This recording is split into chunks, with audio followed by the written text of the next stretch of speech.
Hey everybody, I'm Dr. Angel Storm. Thank you so much for tuning into my YouTube channel. Welcome.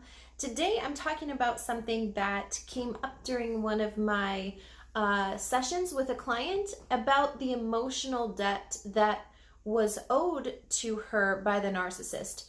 And I wanted to do a video on this because I love the concept, and I think that this is one of the things that a lot of people struggle with when they are trying to come to terms with what has actually happened to them.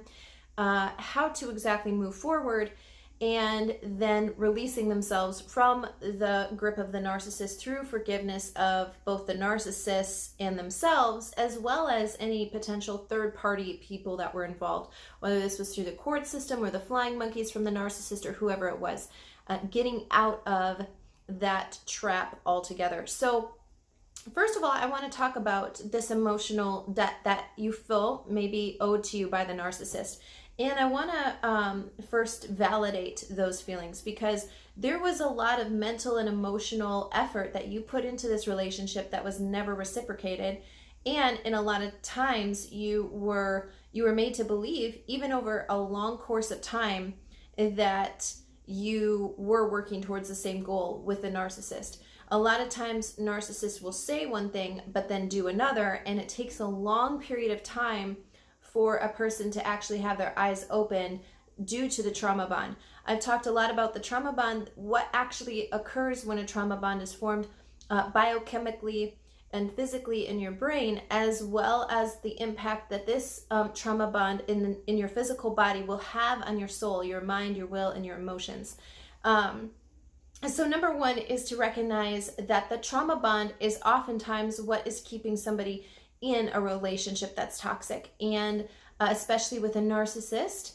And it can often be learned to put up with that type of behavior. I just did a video recently where I spoke about how codependency can be learned, how you can grow up in a household where you witness one parent being unstable in some way, whether they're a narcissist or they're an addict or they have some other issue that causes them to be unstable, and then you see the other parent being codependent, trying to manage the situation and not really dealing with that situation in a healthy and constructive way. So codependency can be learned. You can learn those traits, and also narcissistic traits can be learned, right? Same situation, growing up in that same environment, you can witness that the narcissist always gets their way, and that might be the more rewarding route for you to go.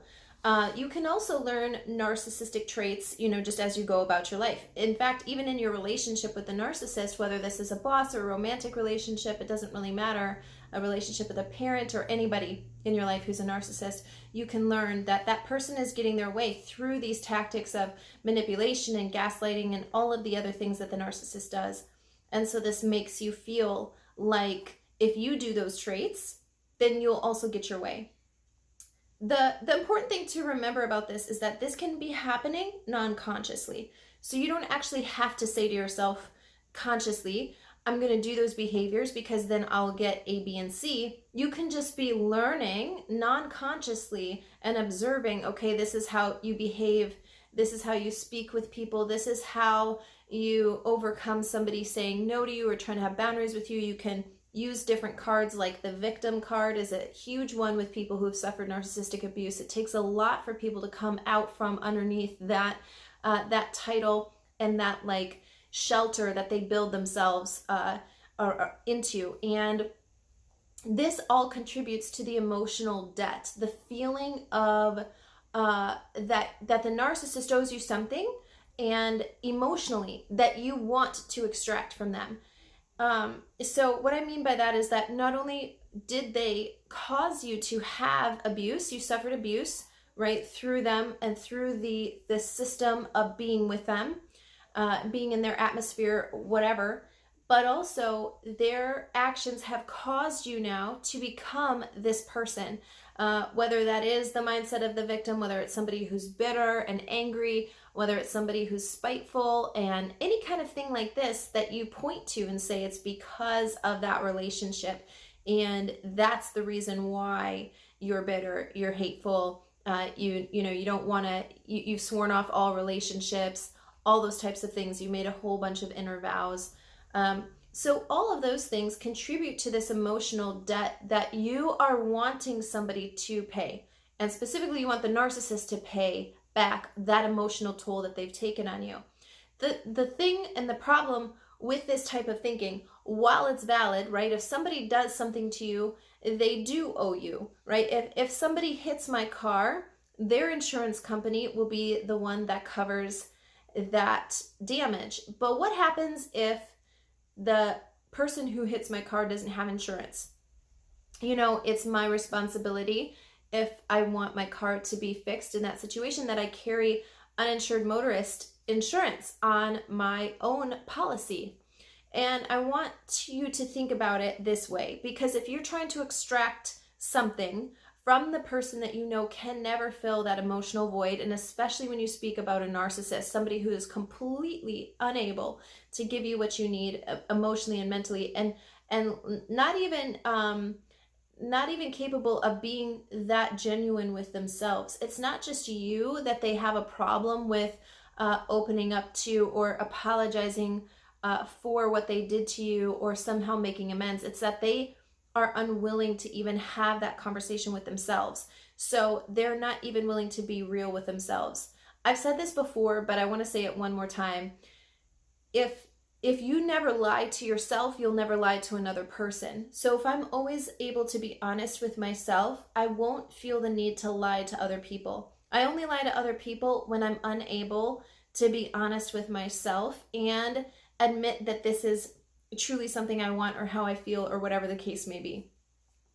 People who lie to other people and you've caught them in lies multiple times, there's something that is a great indicator that there's some kind of emotional debt that they owe themselves.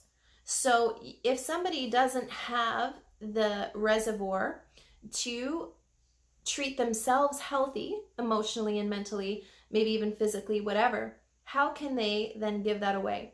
I've talked about this before as well. I can only give you what I have.